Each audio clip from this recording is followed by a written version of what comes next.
Pessoal do segundo, vou explicar para vocês aqui o funcionamento das máquinas térmicas.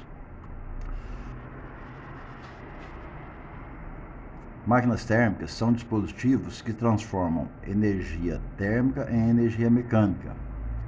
As máquinas térmicas necessitam de uma fonte de calor.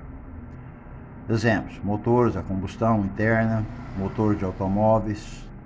A partir da queima de combustível e ar no interior do motor, esse calor é injetado no interior dos cilindros.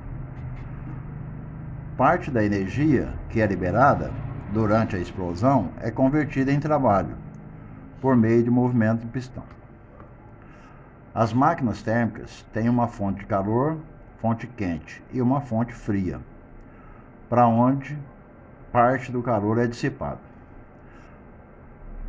As máquinas térmicas precisam receber certa quantidade de calor para funcionar, mas apenas parte desse calor é transformado em trabalho útil.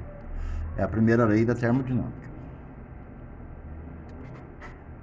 Então, como que esquematicamente uma máquina térmica, ela tem uma fonte quente que vem uma quantidade de calor da fonte quente. Essa quantidade de calor, parte dela vai realizar trabalho e parte vai ser dissipado na fonte fria, tá?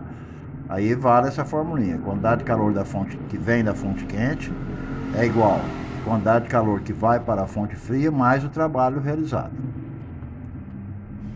Segunda lei da termodinâmica, conhecida como lei da entropia, de acordo com o enunciado de Kelvin.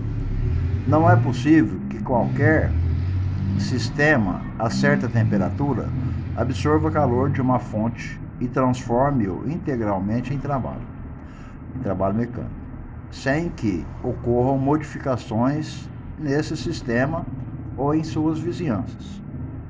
O que está falando? É impossível ter uma máquina 100%. Qualquer máquina térmica vai perder parte da sua energia, vai dissipar parte da energia. Rendimento das máquinas térmicas. O rendimento em função do trabalho útil é dado por essa forma aqui, ó. É o trabalho útil dividido pela quantidade de calor que vem da fonte quente. O rendimento da máquina pode ser calculado pela razão entre trabalho útil pela quantidade de calor que a máquina absorve da fonte quente. E aí vale essas duas equações. Quantidade de calor que vem da fonte quente é igual a quantidade de calor que vai para a fonte fria mais o trabalho. Isolando o trabalho, a quantidade de trabalho é igual a quantidade de calor que vem da fonte quente menos a quantidade de calor que vai para a fonte fria. Máquinas que operam segundo o ciclo de Carnot são as máquinas que têm rendimento ideal. O rendimento das máquinas de Carnot é proporcional, né? É a razão entre a diferença da temperatura da fonte quente com a diferença da temperatura da fonte fria, dividido pela temperatura da fonte quente. Essas temperaturas têm que ser dadas em Kelvin. Se eu desenvolver essa equação, eu posso usá-la assim. Rendimento é 1 menos temperatura da fonte fria sobre a temperatura da fonte quente. E vale também essa relação.